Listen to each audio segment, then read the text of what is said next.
Okay. Thank you very much and good afternoon. I hope all of you had a nice lunch and hopefully not too hot. So it is a pleasure to have you all here again and to have Jane Gingrich here today to deliver a keynote. Jane is a professor in comparative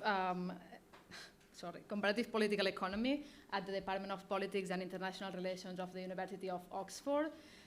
Her research broadly engages with the political and economic determinants of welfare and education reforms. And she, in fact, is currently leading an ERC grant, which focuses precisely on how these determinants affect the evolution of different education policies, and working also on a book-length project on the evolution of social democratic parties. And today, precisely on the basis of this work, she will present this keynote, which engages precisely about which is the effect of political determinants on the politics of education and the social and political outcomes of these changes. And without further ado, I will give the floor to Jane.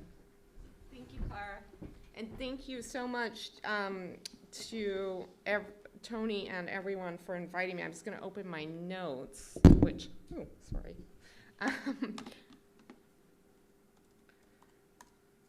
Okay. Oh, there we go. Okay. So thank you. It's a real pleasure to be here. It's been a pleasure to read the papers and to engage with the questions of this workshop. And so I wanted to start.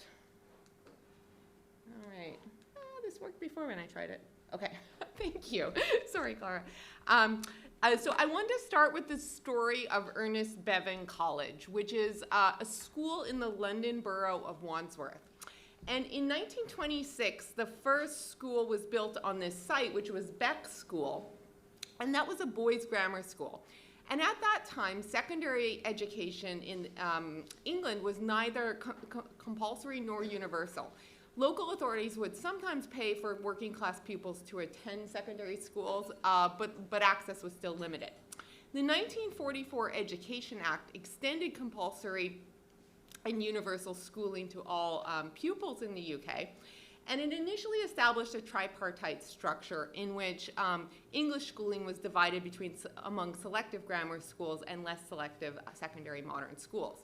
So to cater for the new group of pupils, in 1960, the London authorities built a second school on this site, Hillcroft School, next to Beck Grammar. And those who passed the 11 plus would go to Beck Grammar, and those who didn't would go to Hillcroft School, which was open to all. So the politics of tracking became at the heart of political contention in the 1960s. And by the 1970s, the Inner London Education Authority had built on the National Labour Party's policy for more comprehensive education and had moved towards comprehensive education in London. And in 1971, Beck and Hillcroft School merged, forming a single comprehensive school, Beck-Hillcroft School. So for close to 2 decades, the school operated under this structure, but it did not thrive. In the early 1990s, just after the current London Mayor Sadiq Khan had completed his education at Beck-Hillcroft, only a quarter of pupils achieved a basic lower secondary qualification. So in the 1980s, Margaret Thatcher's government engaged in far-reaching education reforms, including breaking up the Inner London Education Authority, introducing more testing and inspection, and allowing schools more local autonomy. The London Borough of Wandsworth, which now regained control over education, moved to introduce some selection at Beck-Hillcroft, and it was now called Ernest Bevin College, and they introduced an academic selection back into it to a mild extent.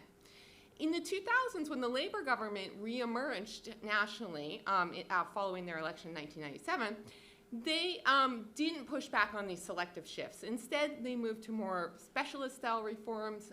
Ernest Bevin College became a specialist school in a range of areas. And since the 2010s, when the Conservatives re-entered government, there's been a program of mass academization, which actually Ernest Bevin College hasn't followed, but it has lost out in an increasingly competitive space, and it's actually abandoning its selective policy now because it just fails to attract enough pupils. So the story of Ernest Bevin College encapsulates debates familiar to many following sort of the longue durée of education reform in the post-war era. In the period of expansion, the question was how and whom should be selected for secondary educational expansion. What kind of skills would be provided? Should it become comprehensive or not?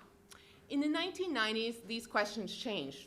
They focused on sort of how to improve performance, deal with new middle-class demands, cut spending or manage educational spending in an era of more austerity. And the policy instruments used were market incentives, inspections, school autonomy, and so on. But despite the resonance between the story of this school and sort of broader international trends, we also can't tell the story of this school without engagement with the British context. The question of how domestic political debates mattered cuts right through the history of this school. So the labor versus conservative debates over comprehensive, and more recently, the questions of, oh, that's your phone, sorry, of, sorry, I thought I had my phone on, and I could just see the WhatsApp beeping, and then I'm like, oh no, I hope my phone doesn't ring in the middle of this. So anyways, it wasn't, but that's not the case, so apologies.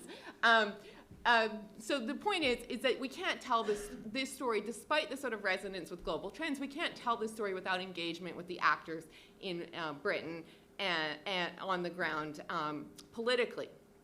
So this is the question that I sort of want to bring into this talk. Okay, good. So we see these global trends. So I don't claim to at all be able to present a kind of an encompassing theory of the politics of policy instruments in this talk. But I want to reflect at a very broad brush on the political economy of changes in education in the last 70 years. And while trends in reform instruments, which is really the topic of this conference, often appear fad-like, rising and falling over time, promoted by different international actors and processes of global diffusion, the core argument that I want to make is that behind this kind of fad-like character often lie very systematic political interests. And these interests haven't gone away or disappeared over time, but the actors representing them have become less stably aligned. And that's led to more sort of volatility in education reform. And so I want to put this in, this is sort of where I want to go in the structure of the talk. And I want to be clear, my work focuses on advanced democracy, so that's the world I'm going to be talking about today. So I apologize, I know that that's only one part of it's a very heavy scope condition given this crowd. Okay. So I'm going to make kind of three arguments. The first is that education politics is political, and I think that's an easy sell to this crowd. But the key thing is that genuine conflicts exist among groups, and those groups exist over what I'm going to call multiple spheres. And I focus in this talk on what I call the spheres of production, distribution, and control. And since almost all educational shifts involve actors that sort of intersect across these spheres, the key kind of argument that I'll make is that education politics is always coalitional. We can't understand it just through the lens of voters' demands, business groups, or teachers' unions. We need to think about the intersection. The second claim I'll make is that in the period of educational widening, which is really the post-war era, these coalitions often emerged in ways that were sort of stabilizing of education systems, in part because expansion sort of allowed actors to buy off or at least create sort of broader sets of opt-in from voters, business groups, or educational producers. But in the post-1990s period, the period of so-called kind of deepening, where the challenges of the knowledge economy and structural adjustment came to the fore, there's a much less stabilizing effect of the coalitions that emerged. First, the actors themselves change. They become less stable, and I'll talk about what I mean by that in a moment. The second is less expansionary politics makes coalitions harder to broker because you have the potential for sort of more zero-sum type changes. And paradoxically then, as you get more attention to educational quality, it often becomes you become less able to achieve it because you don't have stabilizing coalitions around reforms. And this final argument is a little bit more speculative, and I throw it out more as a provocation, but it resonates with something that Tony said in his introductory talk this morning, which is that the sort of churn of policy reforms often undercuts the quality that it's intended to achieve. And so the question is how, in a sort of current moment, we can think about education reforms as potentially something that builds state capacity rather than undermines it. And I think that's a real challenge when we're looking at this period of kind of churn and instrumentation. Okay. So first, I just want to thank my collaborator, Anya, who's here, and give, she has been a major contributor to all the empirics that I'm going to show, and so we'll be presenting our paper tomorrow. So credit where credit's due. Also, obviously, usual disclaimer, all the mistakes are mine. All the good stuff is hers. Okay, so, okay. So let's start with the post-war debate.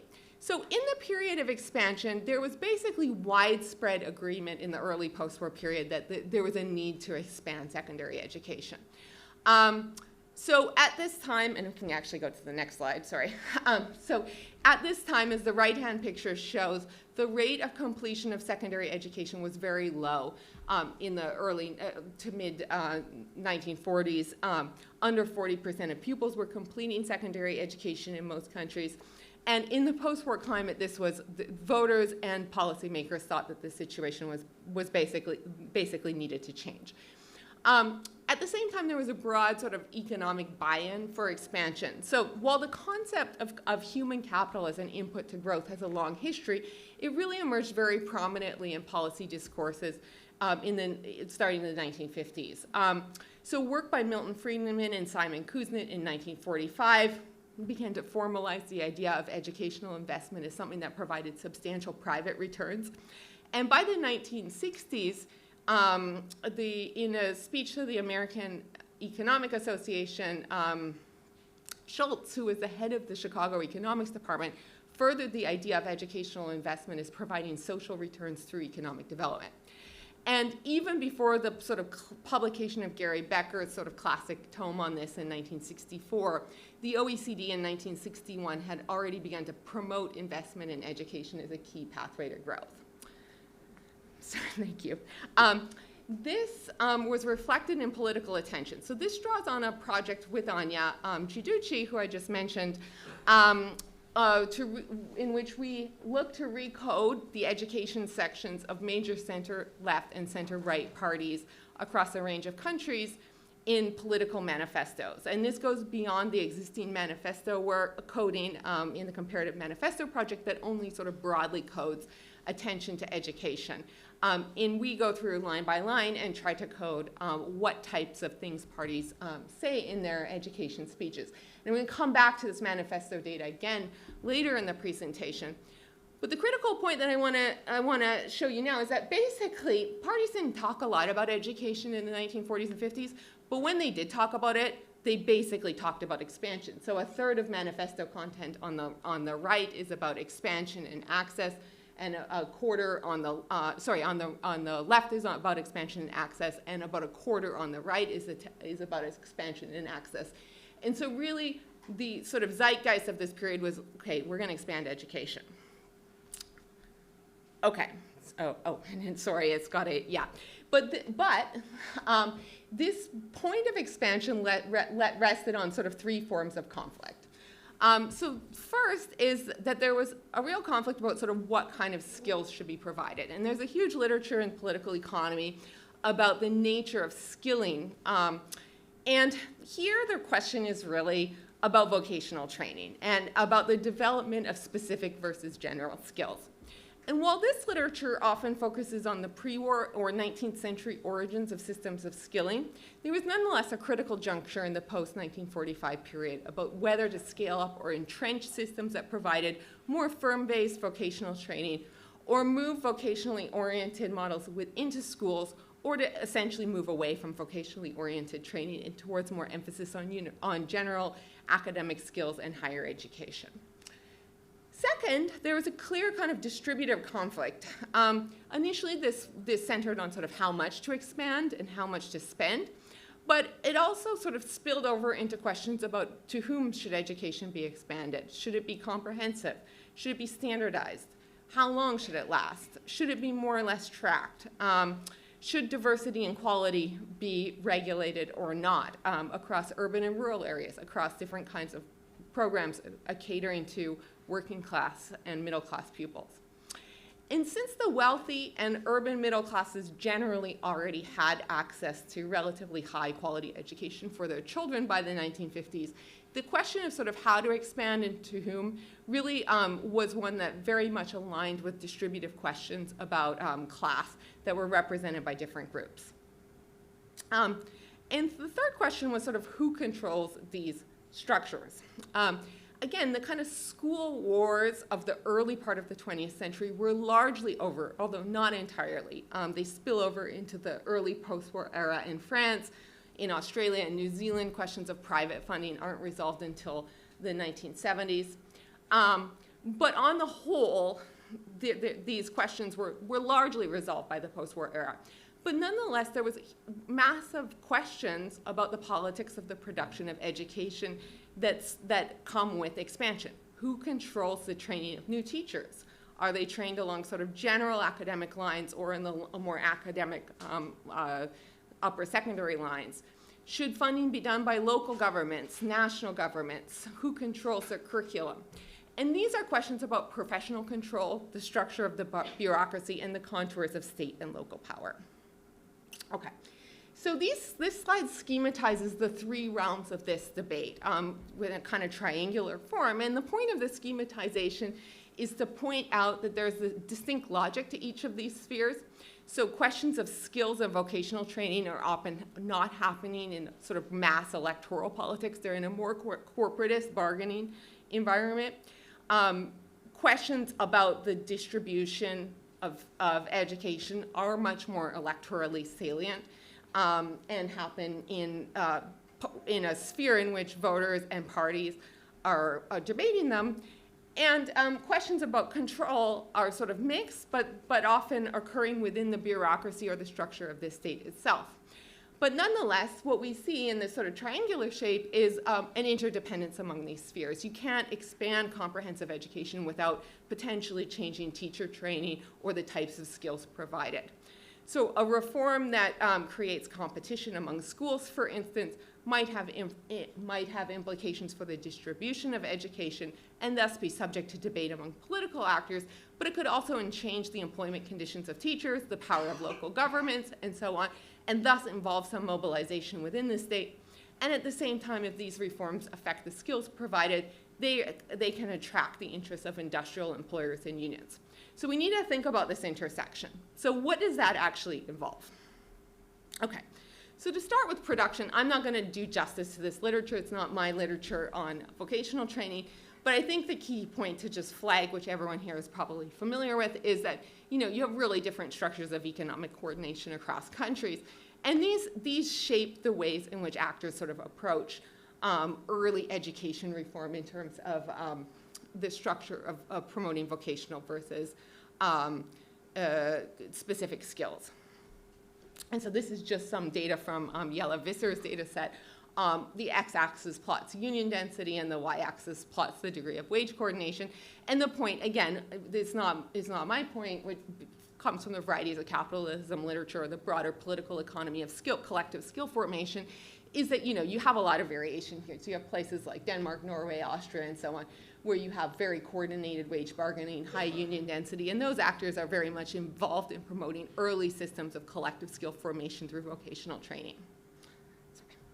Oh, and it's one of those slides with the, yeah, sorry, I shouldn't have done that. I didn't think I would have to. So there's not just variation in economic actors, but political ones. And so here we can go to the, actually, I'll just explain it via the picture, sorry.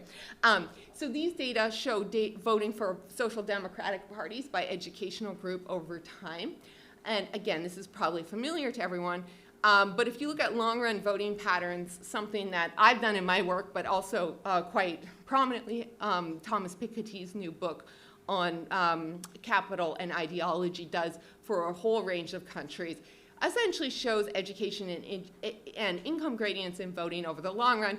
And what this shows, again, not shocking to anyone here, is that in the past, labor-oriented or left-wing parties tended to mobilize lower education voters more. And that's what the y-axis shows on each of these, which is the share for Labour, the SPD, and the Swedish Social Democrats, respectively, the share of each education group that this party polls. And you can see that all of them had a clear constituency.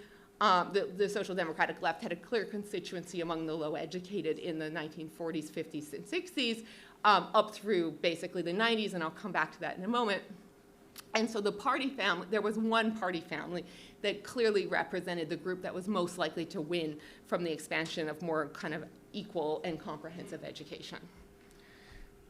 No, it's okay, I can do it. And then finally, producer groups were organized in ways that sort of represented different actors. And so there's, again, I don't think I can go through this in that much detail in this talk, but just to give a bit of a flavor of this, what this slide shows is the varying role of both the church and unions in education. And so the right-hand side shows some snapshot from the structure of control of primary schools in 1950 across a range of countries. And what you can see is just a lot of variation. In some countries, the church is heavily involved in providing education, publicly funded education. In others, it's more limited to the private sector. And in others, there isn't a private sector. It's mostly run by the state. And the right-hand picture shows a picture of Maria Bandolini, who was an Italian Catholic teacher organizer from the 1950s. And the reason I put that picture up was just to remind people that, of course, while many teachers' organizations in the post-war period were mass primary teachers' organizations were beginning to align with the political left, that wasn't always the case. And so in Italy, as in many other countries, you had, in fact, mass organizations that were aligned to the Catholic Church or to the political right. And that these actors, again, had a very different position in the system. Okay. So if we go back to this, this picture, then what we see is the potential for conflict at each of these nodes. And when we start to think about the reform instruments that define policies in the post-war period, we have actors and interests that came together in very different ways across contexts. Okay, so can we say something systematic about that? So the argument here is that because education reforms kind of cross spheres in the language that I've used of these different nodes, we need to think about the potential for coalitions. And coalitions amongst actors can stabilize policy instruments and sort of start the process of turning a sort of a set of instruments into a set of institutions that have longer sort of staying power and could provide kind of credible long-run alignments that make particular distributive demands actually last. And they can stabilize support within the state, potentially buy off disruptive actors, and sort of raise the costs of parties for change, other competitor parties for changing things. So when people kind of think about the broad structure of sort of European education systems and why they end up the way that they did, often the argument is like, okay, we need to think about which coalitions came together and how they did that. And Marius Busemeyer's 2014 book is really nice on this because he makes this kind of critical argument that says basically like, okay, where you had employers that were invested in vocational training, were not invested in vocational training, then you just get this distributive conflict between left and right parties. And you get the political right they don't care as much about education, so you end up with lower quality system. And that's like the British model. And where you have employers that are interested in education because they're allied with these, and they're allied with the political right, then you end up with the kind of continental tract system. And where you have employers that are interested in vocational training, but they're not politically dominant, so the left is more dominant, that's the Scandinavian model, and you get like a non-tracked, high-quality system. But this is a really kind of broad brush way of thinking about things, and it doesn't necessarily tell us how we should think about a particular policy instrument, like changing the leaving age, or increasing tracking age, or moving towards standardizing the training of secondary school teachers across different tracks and so on. So a lot of the kind of policy instruments that we're interested in collectively in this conference, we still want to sort of push beyond this sort of broad brush coalitional argument and say, okay, can we say something systematic about it? So I think I was taken by this, this metaphor that Patrick brought up in his talk this morning about, from Donald Kenzie's book, about a camera and an engine, and how do we think about instruments in that regard. And I think actually, probably in most cases, we need to think about them as both. So when policymakers introduce a policy instrument, they're trying to change something in the long run. But they're also reflecting the political environment that they're in regards that they need to make coalitions with actors in order to actually introduce it.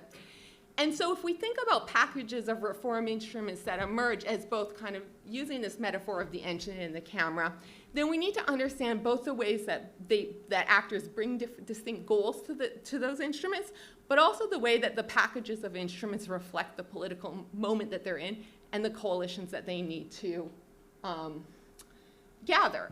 And so then the question is, okay, when we look at the particular kind of skill, voter, educational actor alignments that emerged, what kind of mid-level theorizing can we do? Can we be systematic about how we do that? Sorry. So I want to bring an example from the paper that actually we'll present tomorrow, but I'm going to not obviously go through the whole paper. But I want to sort of give it as an example of the way to think about how we're trying to think about this mid-level theorizing.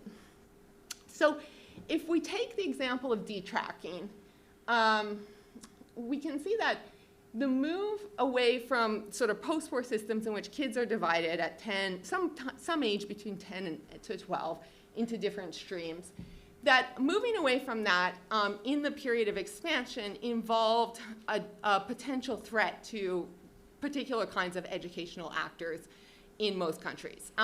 So in almost all countries, secondary school teachers or elite gymnasium teachers, they didn't like the idea of detracking because they were concerned that if you expanded the comprehensive schools at the secondary level, it could cost them jobs and it would potentially give a less sort of academic orientation to the system.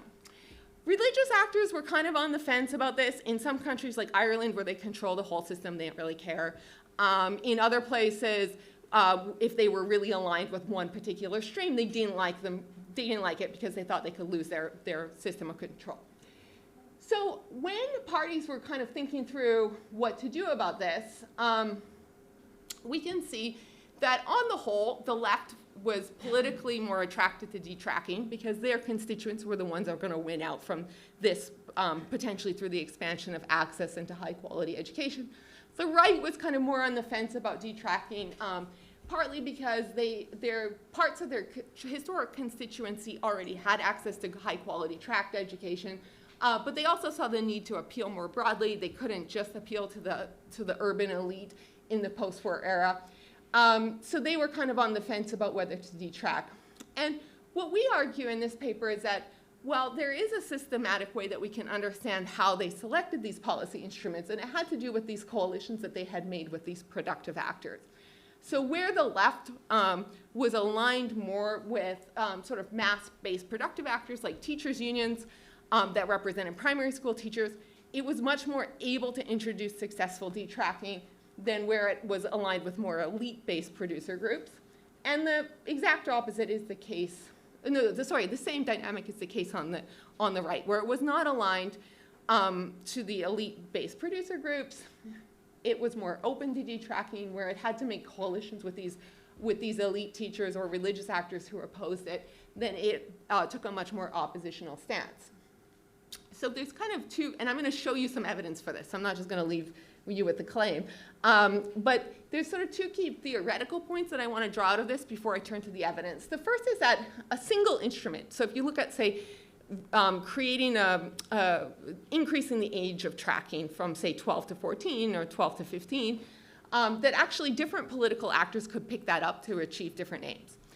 But when we think about that instrument in a package, when it's put together with other kinds of instruments, and that those instruments, again, to use this kind of metaphor of the camera and the engine, if they're an engine of a sort of a different type of outcome, but they're also reflecting different political coalitions, they can actually have quite different effects in the long run.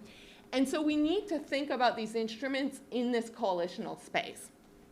Okay, so to show you some evidence for this. So this just returns to the manifesto data that I introduced earlier in the talk.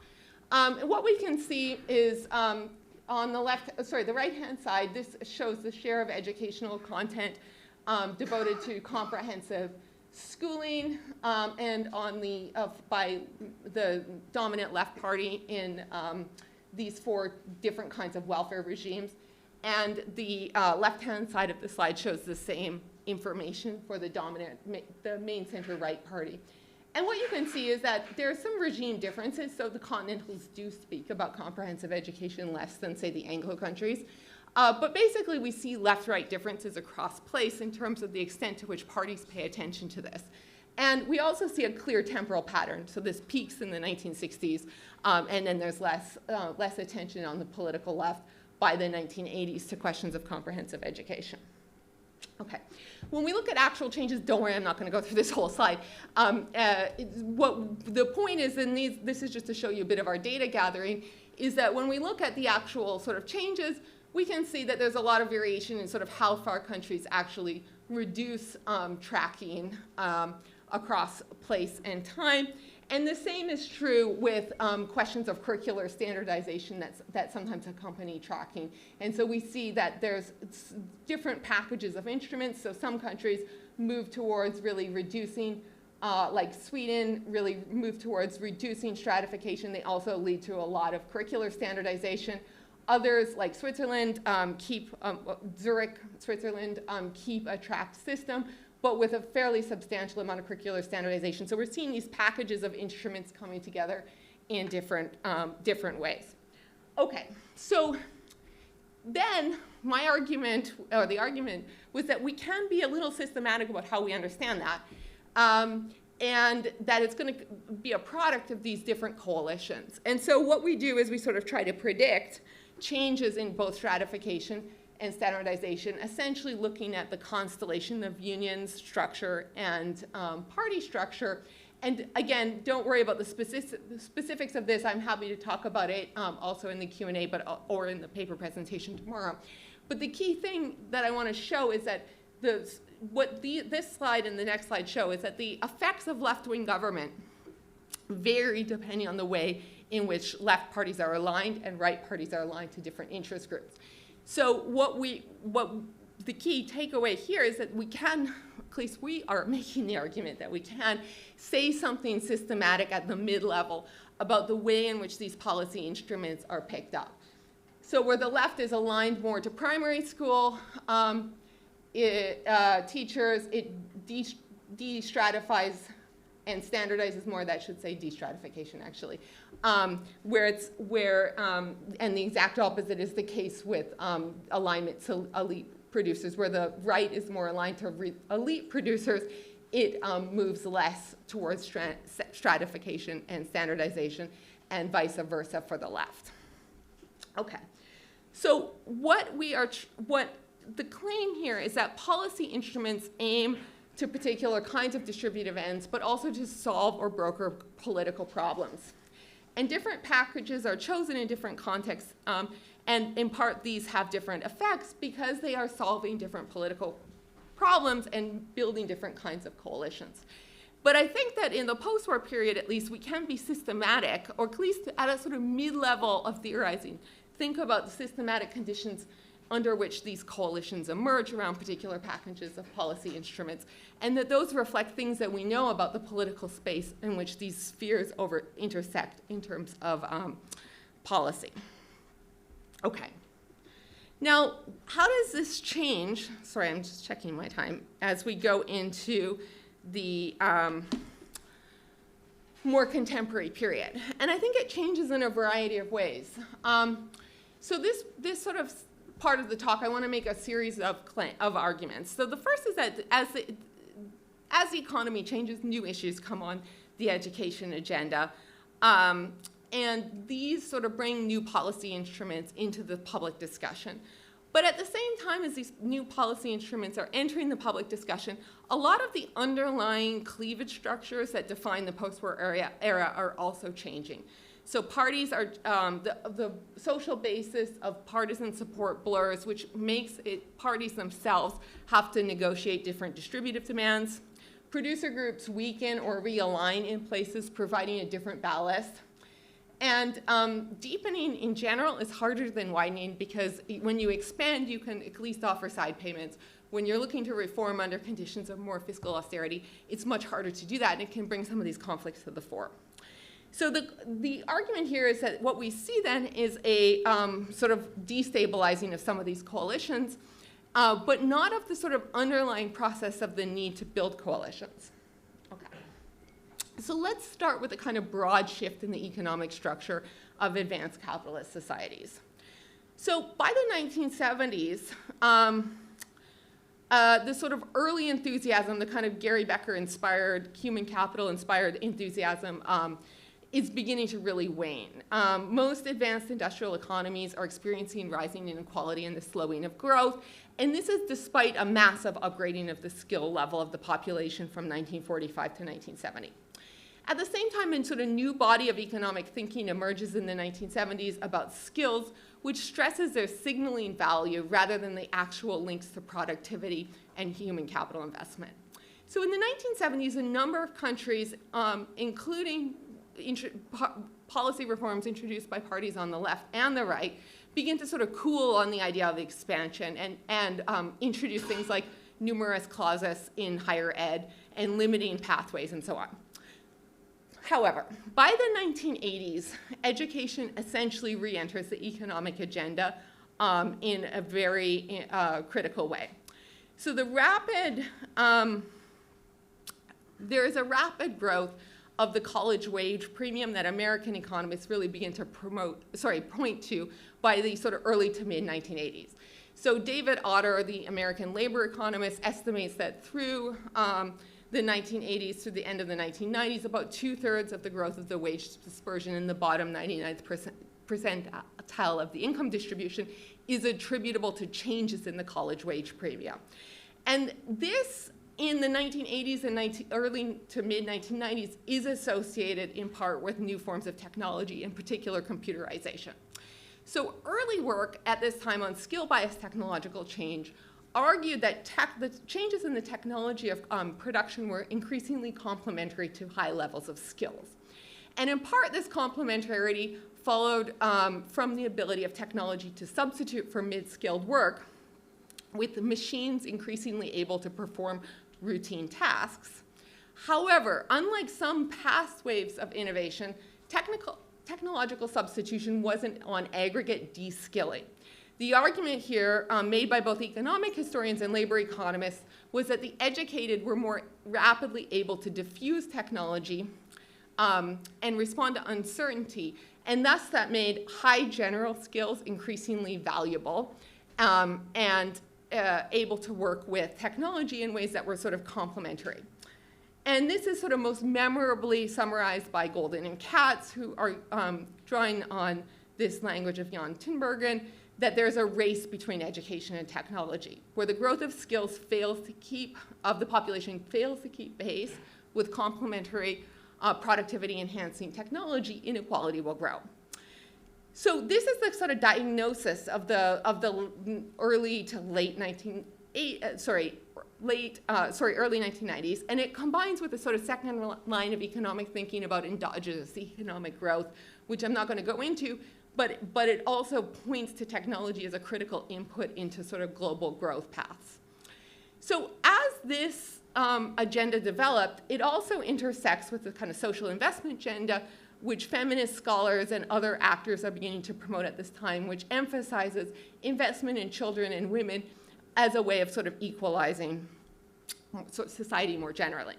The result is that in this early period, there begins to be an interest both on the political left and the political right as well in questions of investment in education in new kinds of ways.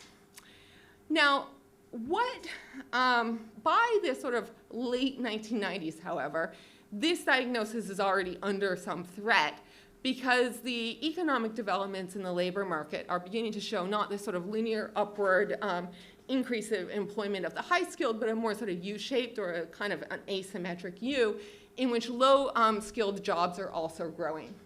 And so this raises a kind of a double question of the need to sort of both invest in education, but also do something about the growing number of low-skilled jobs as the sort of middle-skilled begins to hollow out. And this does two things that really change this sort of early, on top of the attention to education it gives, but that change the sort of early post-war thinking about this, which is that there's a growing emphasis on the needs for high-quality general skills. So you need to sort of upskill people, not in specific vocational skills, but also in which those are the ones that are sort of declining with technology, but in these sort of high-skilled general skills. And in so doing, the access to these skills is not enough. We need more equality, so the thinking went, in order to reach high levels of quality. And everyone's going to know PISA scores, so I'm not going to go through them, but the kind of takeaway as policymakers start thinking about these things is that, okay, if we're looking at really high performance on things like PISA, and these are the science scores, is that actually we need to, the countries that are doing really well are raising not only the top, but they're also raising the bottom, right? So you have the people at the 10th percentile are also high performers in high-performing countries. And that is not necessarily, and understanding how they get there becomes a real puzzle for policymakers that are worried about what's happening, not just at the high end of the labor market in terms of this technology complementary skilling, but also what's happening at the low end of the labor market in terms of the rise of these sort of new jobs. Okay, so at the same time, and again, this is like everyone knows this in this room, there's a growing sort of questioning among policymakers about the efficacy of spending alone to deal with this. And so again, we see some version of this, and you can see it in the US, you can see it elsewhere, which is like people sort of do a scatter of how much countries spend on education against performance, and they're not lining up in ways.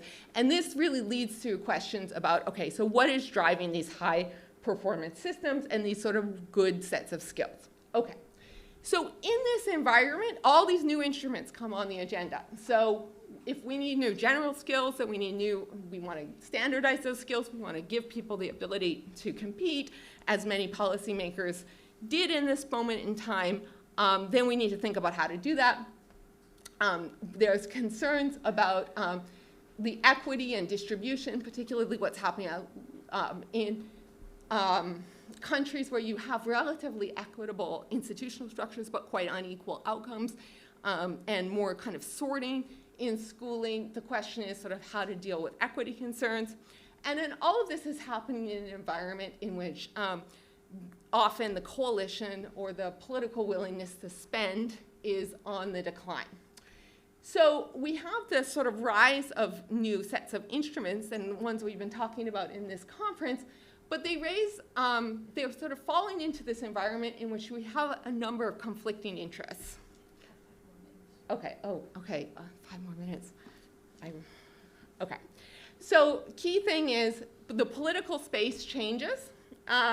So what we can see is, and this comes from some work that I've done on changes in electoral behavior, the key takeaway here is just that the left stops being a clear representative of low-skilled people. So the skill gradient for social democrats essentially narrows. For other left parties, like green parties, it opens up, so the high-skilled are now the modal kind of voter for parties of the non-social democratic left. At the same time, the political right becomes more heterogeneous. So the mainstream right, they still have an advantage with high-skilled voters, but right populists are picking up lower-skilled and mid-skilled voters. So the political environment changes. At the same time, that is aligned with changes in the sort of urban structure of voting, in which we see lower income places, so more rural places. So I've just shown this here outside of major urban areas, but we could do this with the country as a whole, are voting more for populists and less for left-wing parties than in the past. So we have politically then a shift in the underlying structures of representation. And there's a growing literature that suggests that then this leads to very different forms of prioritization of education policy across region and class groups. And I'm not going to go through all of this for the sake of time, but what we know is that voters in, skip that, that voters, higher income and new middle class voters are prioritizing education spending over other forms of spending like pensions. that populist right voters are increasingly skeptical of higher education and education in general, and that this creates a strain on coalitions both in the left and the right in terms of support for education, in that you have divides that are running through both sides of these political parties. I'll skip that. So what we come back to when we're thinking about these zones of reforms is a much more complex space. We have, on the production side, we have increasingly new economic demands. On the distribution side, we have parties that are pulled in different directions. And then in terms of the control, in terms of unions and other kinds of actors, many of them are remain important, but they incredibly important in the provision of education, but their position, their alignments to parties is more fraught. Okay. So under this condition, what we end up with are coalitions that are often not that stable. So attention to education picks up voters, but the distributive core of demands are weaker. Employers are less vested in particular sets of reforms. Productive actors can resist or veto these shifts, but they often also need to be coalition partners to make reforms successful. And what we end up with is a space that appears to be much less structured. Okay. So, so I'm just going to give one example. I have a whole bunch, but for the sake of time, I want to give one example of this, and then I will wrap up.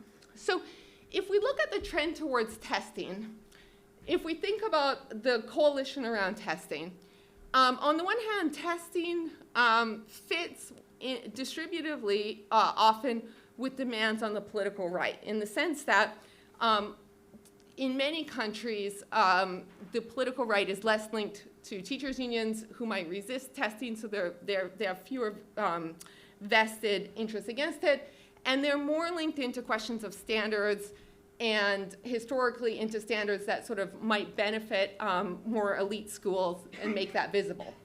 But the problem with expanding testing for the political right is that once you start doing it, you may be on the hook to actually address some of the problems that the information reveals. And that came up a little bit in Patrick's talk this morning. And that can be quite expensive and put pressure on governments to actually invest and change in how they provide forms of education. And so attention to this can actually sort of emerge and then hit on potentially a cleavage that runs through the political party rather than across it between voters that would prefer to spend less on education and those who would prefer to spend more. Precisely the same can happen on the political left. That left-wing actors historically were a little more resistant to this. In part, there's a long history of the politics of grading that will be familiar to many, and about ranking pupils and whether that was the right thing to do from kind of a social democratic perspective. As social democrats move into the 21st century and they're worried about all these questions about quality in education and skills, they start to be more drawn to questions of testing and standards as a way of diagnosing that.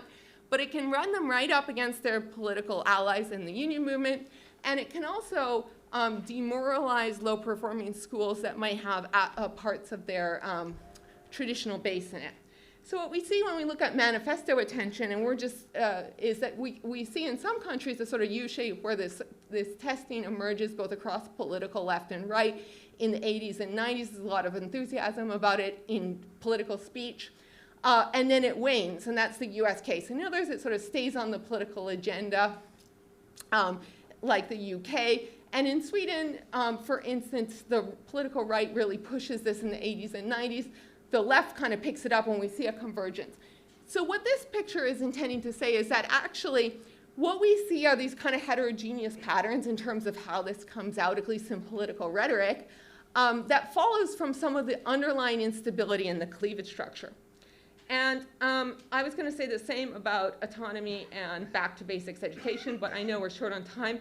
So I'll come to a more kind of concluding slide. So the political space around reform instruments has changed, but I think that the need for cross-sphere coalitions remains. And we talked this morning about this question about chaos, volatility, and failure. And I think the argument I would make is that even if we observe that in the use of policy instruments, that actually doesn't mean necessarily a lack of a structured space that we can study with kind of mid-level theorizing. In fact, it may reflect more that the sort of bargains are more internally heterogeneous, and the kinds of politics that produce policy instruments are reflecting cleavages that are running right through political parties as well as between parties and other actors. And so if you look at something, and some Australian experts in this room can correct me if I get the details of this wrong, but if you look at, say, Gillard and Rudd, the Australian Labour politicians from the mid-2000s, that campaign on this so-called education revolution in Australia. And they introduce a whole bunch of things, or cement a bunch of things, like including testing through the, which it was, and more crucially than that, sort of school finance reform. And a lot of these policies, particularly the school finance reforms, which are the Gonski model, are sort of considered a failure or maybe not that successful, in partly because they didn't achieve their goals. But if you look back at the sort of policies around this, a lot of these mishmash of instruments were really built on the need to sort of strike deals with states and private schools under the conditions of the very kind of plural structure of Australian education and Australian federalism. And so the counterfactual here is sometimes hard to think through, like what would be a successful reform under these conditions if we think about the need to sort of manufacture some coalitions that across federal states and across different kinds of providers that would allow particular reform instruments, but that those coalitions then necessarily create a different sort of set of packages that might be less effective. Then we're caught in this question of thinking through, well, how would we think about that in a way that sort of recognizes that strategic environment for these actors, but also potentially the limitations of it in terms of the types of policies introduced. So the analytic challenge, I think, is can we be systematic about when we see actors, and I really use that term broadly also to include actors within the state, not just political actors, see particular instruments as attractive, and what kind of productive coalitions emerge. And I think from reading the papers at this workshop, that's really an analytic challenge that we're all kind of collectively puzzling with, is to say, okay, so how do the institutional legacies, the structure of the bureaucracy, the nature of electoral coalition come together to create particular packages of policy instruments? And we have one take, other people have, of course, others. Okay, so then the final point, and this is where I'll end, is all of this has been about this sort of question of the churn in policy instruments and the way in which those come together. But I think actually, and the paper on Finland that we were discussing at our network this morning was really interesting on this regard, is like one of the questions in all of this is like, how do we get to a point in where we have a more kind of stable vesting in like a high quality state, right?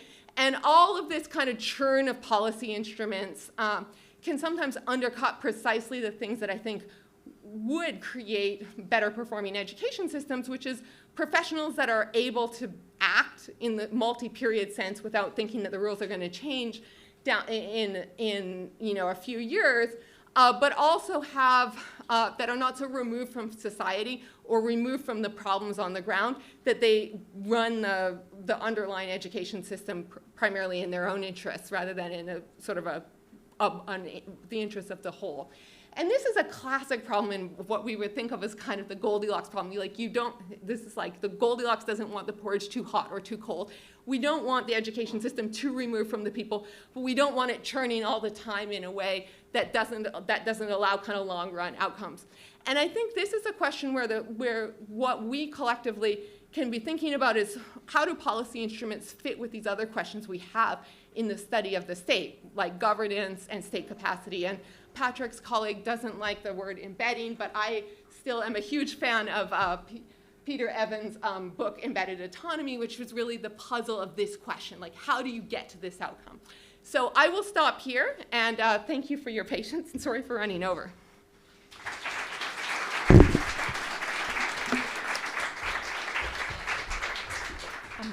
Many thanks, Jane, for this very comprehensive and very well-structured presentation. I'm sure that everyone is grateful for that. So now the floor is open for questions. We will take different rounds. We can collect some questions, and also people online can send questions, and we will get all of them at the end of the presentation of the session. Sorry. Yeah, there was a question there. If you can introduce yourselves before speaking. One moment, they will bring you down.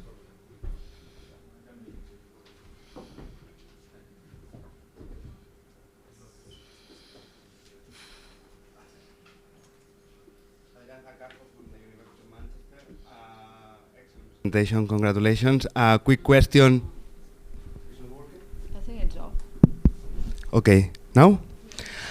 Okay, so quick question about your final part of the presentation. I was wondering about if you can elaborate a bit more about the role of the state in education in all of this period, because it was essential for the construction of the welfare state in education. Then globalization happened, and it seems that it didn't matter anymore. And I think that now we are seeing some comeback of the state in some particular context, in some particular areas of education.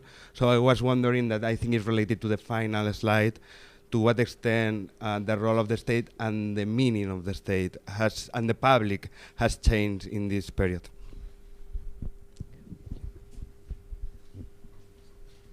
Okay, there are no more questions for now, maybe. Yeah, I think this is a great question, and one that so I think there's sort of two ways that I think about the role of the state in this. One is as an actor, so they're like people with arms and legs that work for the government, and those guys haven't ever left. They still are there working for, they're still there working, but is it on? Well, I'm quite a loud talker. No. Oh, okay. Yeah, and so I think that so I think there were two things that essentially they're still there and they've always been there. But what I think happened in the 80s and 90s was twofold in terms of the state. So the first was an overall dismantling in many countries of a vision of any kind of state-led development. And so part of the kind of SBTC-inspired world of economic change built on this idea of a kind of a Say's law, like if you build it, they will come approach to steering the economy. So if we just educate a bunch of people and provide a bunch of skills, and yeah, there's going to be some poverty on the way, but eventually we'll get to some kind of high-skilled equilibrium where people work in all of these like technology complementary jobs, and we'll be on a path to good economic development. And that kind of vision of what the state should do then is that like the state should provide the input to growth, but there's no kind of French 1950s planning, like that is out the window, and we're not even Keynesians anymore, even though we're still doing a lot of spending, right? So I think that that's what sort of ends up going. And a second thing that's happening around that time is a dismantling in some countries, specifically of education bureaucracies that are very centralized. So, of course, in the Nordic countries, this happens to varying extents. So, like the Swedish National Board of Education is closed down, and you have a move towards decentralizing some of the capacities downwards.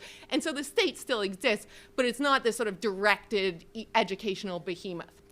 What then changes in the more recent period, and it's an interesting question, is that sort of industrial policy has come back in vogue, right? And it's come back in vogue in national context, and it's coming back in vogue at the EU level in small little bits.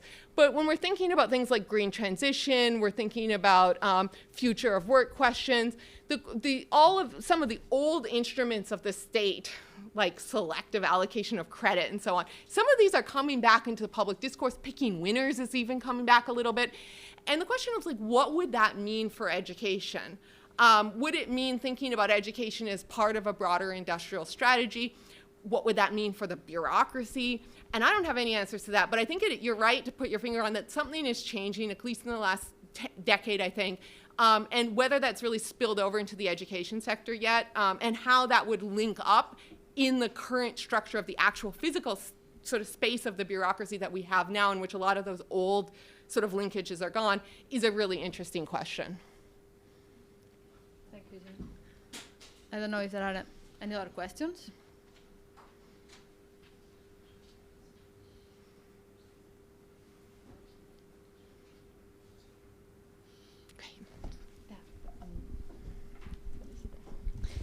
Thank you. ¿Funciona? ¿Sí? Ah, para acá. No. Is it working? ¿Sí? Okay, Yeah. sorry. So thank you, Jane. Excellent presentation. I'm Felicitas from Argentina. And I was just wondering if you, I know you mentioned that your scope was limited to, I know you said that, but I was wondering if you could at least provide ideas of, would this be the same in settings where educational expansion is still in process, especially where educational expansion is more access over completion? So when you still have the problem of completion. So maybe you have ideas or thoughts on that. Thank you. Yeah, I think so. I think that I should have said it wasn't just about expansion, but it's also really nice to expand your education system when you're growing at 6% per annum in terms of GDP, which is the post-war European system. So, you know, the economy's going gangbusters, the education system's expanding, and when you are growing at that rate, you can allocate more money to education and still have lots of money left over for other things.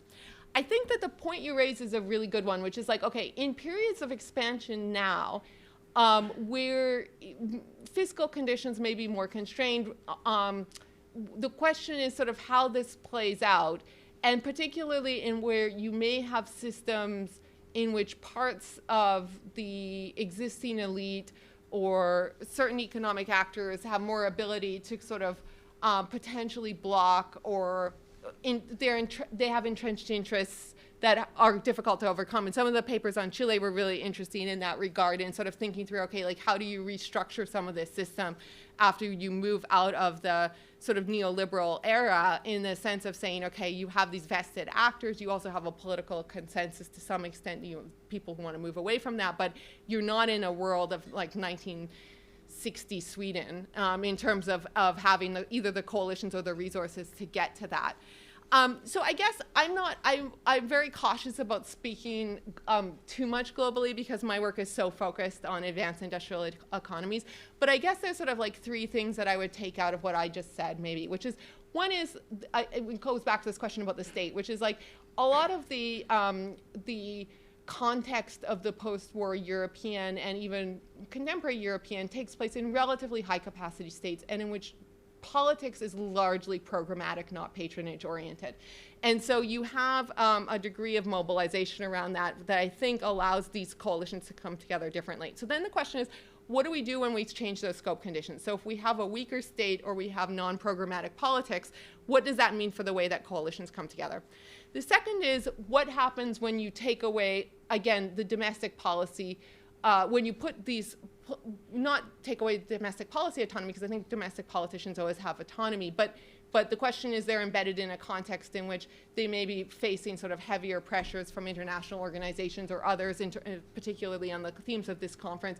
And there, then, the coalitions aren't as embedded entirely within the domestic context. We're thinking about coalitions, or in which the international actors can provide resources in ways that reshape some of those. And so what does that change in terms of this?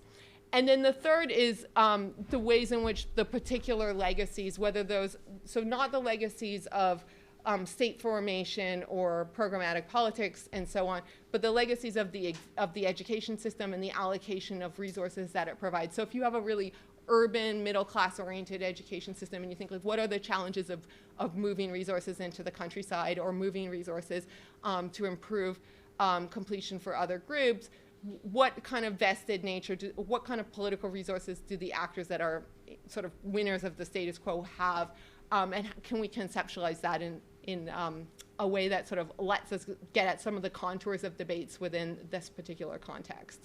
So sorry, it's a kind of a vague answer. Julie, no questions on the online? Okay. Other questions from the public?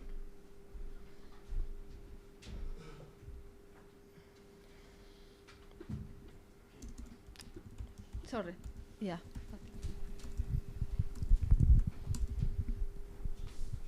Thank you. It's great. I'd like to see to what extent, I think the key word is coalition, and I believe with that it's embedded there on your side. The point is coalition of what? And in a way, a lot of the work which is done in both our disciplines is to show that thinking in terms of coalition of established interest groups is less obvious, because at some point you talk about the voters voting for left or right, and at some point you talk about the interest groups like the unions of the employers. In a way, a lot of the work being done emphasize the division between both the unions or between the employers, and also the electoral behavior, which is less predictable for the different groups. So my question is, what do you see as either conflict or cleavage? You mentioned the urban-rural, which I believe is important, but you see as dividing line in order to structure some different forms of coalition. And what do you bring in your coalition? Because if I want to be a little bit, to push you a little bit more, of course, you and rightly so, you emphasize the national dimension of these groups, but in a way, a lot of them now operate at different scale. And again, the urban-rural is central. So what is not clear to me is what do you see as cleavage or conflict structuring some of those coalitions that may ally between package of instruments, I like that package, or goals on what should be done? Easy question. Yeah. Okay, so let's take for a minute this question of low-performing schools. So let's say there's a sort of, so obviously I don't have a great answer to the question in the sense of like a macro theory of this, but I'm just trying to think it through. So like if you say you have this question of kind of low-performing schools, and you can think of all the instruments that are out there that are potentially you could use to try and get at that. So in the British case, we have Ofsted, and you can send the inspectors in, you can rank these schools, and then if they're bad, according to the inspectors, you can try and fire the principal, you can spend more money, you can give all these things. Now, so the first question is like, okay, is there a political will to actually do something about improving the school? And that could vary across political parties, and it could vary across moments in time. But then if you think, okay, so what are the things you would need to do to improve that school? So if you kind of take the approach, which actually British policymakers have for the last 2 decades, which is like, okay, let's just go beat up on everyone that works in that school and like, fire them or get rid of them and so on. The problem with that is that you demoralize the people who work in the school. It becomes these schools have much harder time recruiting new staff. They recruit very young staff that there's a lot of churn in them, and so on. So in some regards, the lack of a coalition in this sense with things, so if we think like what maybe teachers or employees in schools want are better conditions, more support, more resources, and so on, the lack of that coalition is potentially bad for the outcome. But on the flip side, I think doing sort of nothing or leaving the school alone, which is the way things were in the 80s, also didn't really work that effectively. So then the question is, okay, if we take, so this is a roundabout way to get to what you're asking, which is like, okay, if we take the goal, which is potentially say to improve the school, is there a real cleavage between what the teachers want and what the state or the actors want in this? Not necessarily, right? Like we could see those as very congruent. But they're only congruent under the conditions in which you have the sort of political willingness to vest particular kinds of policies that could build that on that congruence. And so if you are willing to spend or resource the intervention, it's going to work out very differently than if you take a combative approach. So for me, the cleavages aren't written in stone potentially. I think there's a potential, and this is one of the things we find when we go back, there's a potential congruence of interests, right, that can emerge. But it's about whether that congruence of interests whether those policy instruments that could create that congruence of interest actually have any legs, right? And sometimes they do, and I think that's what we would argue in the post-war period, is that there's places at which these really do have legs, and they're stable. And in this world that we're in now, there's a lot of churn, and so they try things, but they don't have the kind of vested longevity. And so you have points in which you see these actors, they're not in sort of an inherent, it's not like a Marxist struggle between the teachers and the state or whatever. I mean, there is a point at which they're actually quite aligned. But that point of alignment is less stable than potentially in the past, and it's less stable in part because the voters and the political coalitions that underpin it are also less stable.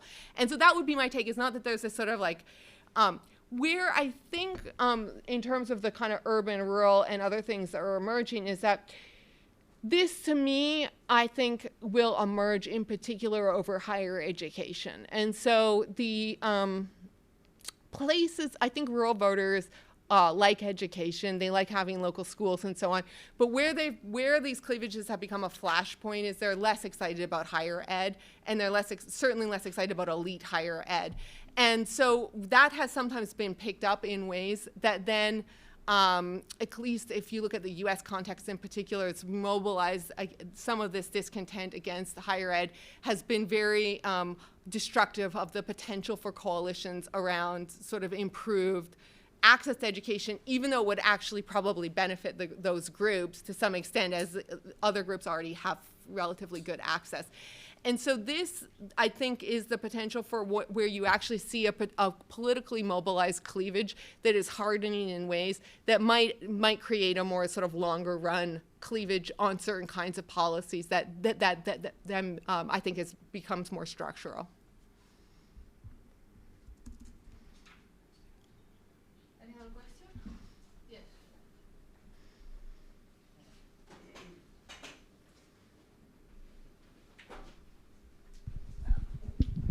Thanks again for your presentation.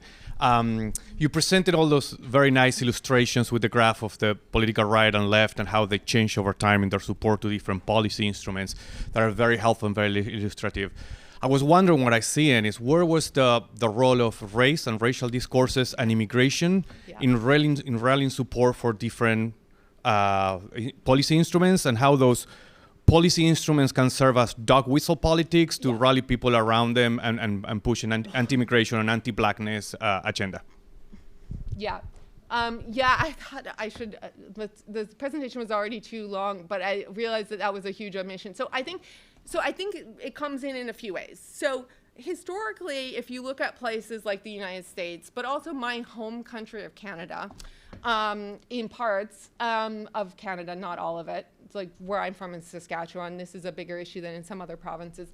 But you can't tell the history of education without thinking about race. I mean, it's just in the DNA of the politics. And that is partly, then, if we're going back to coalitions, explains some of the positions that really look different, say, between Britain and the United States. So in Britain, the British Conservatives in the 80s, they hate local governments and they really don't like teachers, and so they move quite aggressively to kind of push against those structures. The American right has always been more torn on that because they like decentralization, because it fits in both with sort of some of these policies that have allowed sort of less sort of busing or less redistribution across place. So the story is always there, and it shapes, I think, the coalition possibilities. Fast forward to the contemporary moment, and one of the slides I didn't show was on this sort of back to basics education. But I think that agenda in a lot of European countries also dovetails with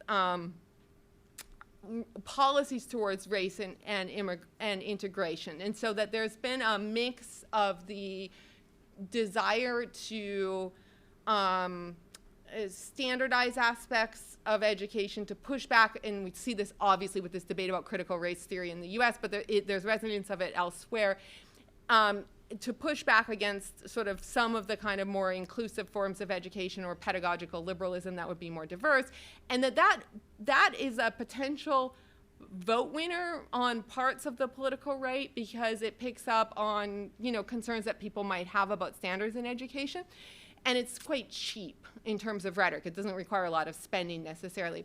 But it's also a intention set of policies, because those kinds of policies often don't work at addressing social problems, and they may face resistance from the people who actually actively have to implement them.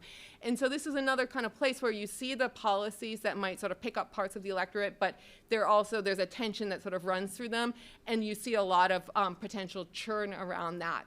Where I think, and so that I think is an issue, where I think then when we're looking at the contemporary politics of a lot of these things, what we can't understand some of the positions that parties take without thinking about these questions about integration and their stances on them. So in places where traditionally you had more support for school autonomy, like say the Christian Democrats in the Netherlands and so on, they've been more open to some policies that would move away from that to some extent because there's been concern about what's happening in non-Christian schools and so on.